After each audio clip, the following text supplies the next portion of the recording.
good morning to some who've joined us. Welcome to Sapan's 8th webinar. We are celebrating 16 days of activism, gender violence.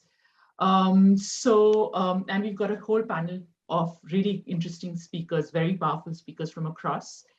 The webinar, which is, we've done webinars if you've joined us for the first time. We've done webinars in the past, but this is the first, we're looking at gender-based violence in this version.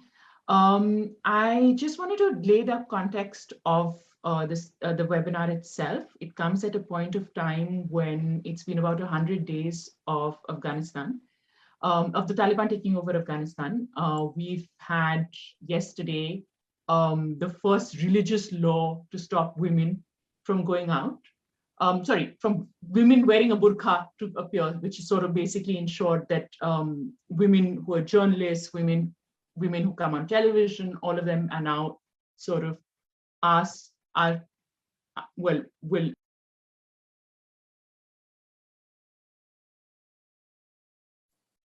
Sorry. Mandira, you're muted. Yeah. Yeah, because the host, somebody muted me by mistake. Sorry. Okay. So just wanted to lay out the context. It comes at a point of time when it's been 100 days of violence, of 100 days of the Taliban taking over Afghanistan. It's somewhat of a trailer for all women in South Asia. It comes at a point of time when rape statistics in India have gone up.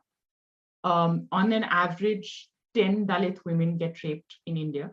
There has been an increase of 63% of violence against women during the lockdown in India itself. It also comes at a point of time when climate change affects us all, but makes women are the most vulnerable, and it comes at a point of time when everybody realizes that the feminist lens might actually be the way forward. In the COP26, there was an acceptance that men have destroyed the world and there is a need to bring in more women in the conversation. And that's what we're trying to do in Sapan today, to look at gender violence and say that women, it is not only a women's issue. So we're hoping to take the conversation forward. We're also hoping to honor Kamla Bhasin, who was South Asian, who was a woman, and in some ways is also representative of what women actually did at that point of time. The peace movement was actually a women's movement first. It stemmed out of the women's movement much before men got onto the table, much before political actors got onto the table. It was women who actually forged links together. It was women who spoke about solidarity. It's about women who spoke about humanity. So we're hoping to talk about all this today. We're hoping to push the conversation forward, and let's begin. Welcome to everybody. My name is Beena Sarwar and I'm a journalist. Sapan's story, as Mandira talked about, is something that began out of conversations, and it began for us here at Sapan with a brainstorming meeting in March, in which we said that one of the ways to take the peace agenda forward was to look at everything in a regional context. Like Mandira said, health, violence against women, all of these things. We've had events based on women in sports and their wins and challenges on the plight of the incarcerated in the region. And we typically we share. We like to start our meetings with. I'm going to just share the screen to show some of our mentors and leaders, visionaries whose vision we are taking forward. And these are just a very, very few of the names that we're just putting. Oh, sorry, doing the wrong thing here. Present. Sorry, I need to move this Zoom box in order to. Yeah. So these are just very few of the people that we would like to. Oops, the other one.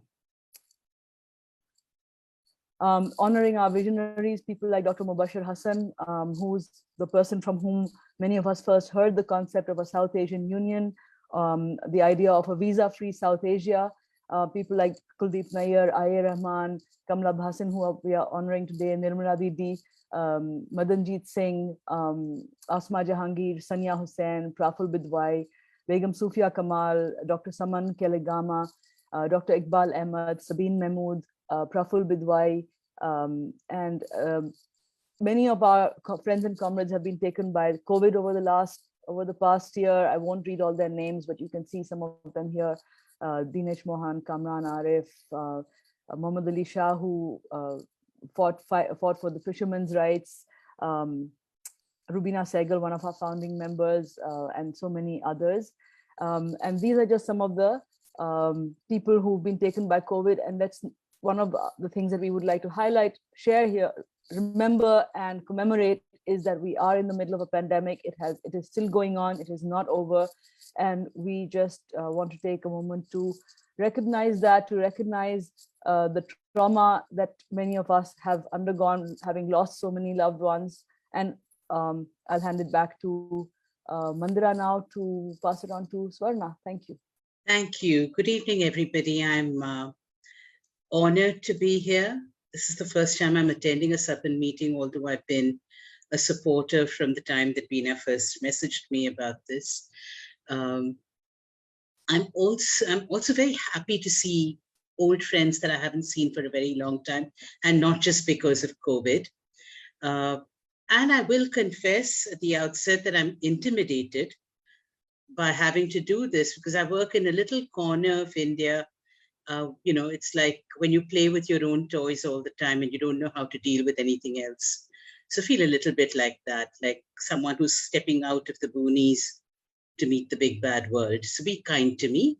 I also feel like I overstated my competence as a moderator. I'm just basically very picky about time. And so I will say upfront that I will try to impose time limits quite strictly, but I will also not take up your time by saying a whole lot more. Beena then sent me a message saying that I should say something nonetheless. So I'll say that I don't work with a service provider. I'm not a social worker. I'm not a counselor. I'm essentially just a person who started writing and working in the area of gender violence. And because my competence is to research and to communicate, much of what we do at my small organization, Prajnya, is actually to curate information and share it in accessible bites, you know, to take academic work, for example, and make it simple, or to take data that we know to find, but that other people may not.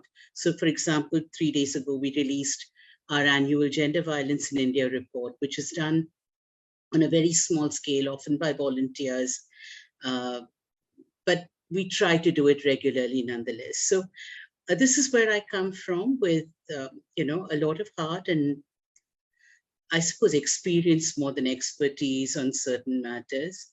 But I am truly delighted to be able to sit in on a conversation like this, which brings together so many different perspectives. And I want to compliment the Sapan organizers for bringing everybody together like this.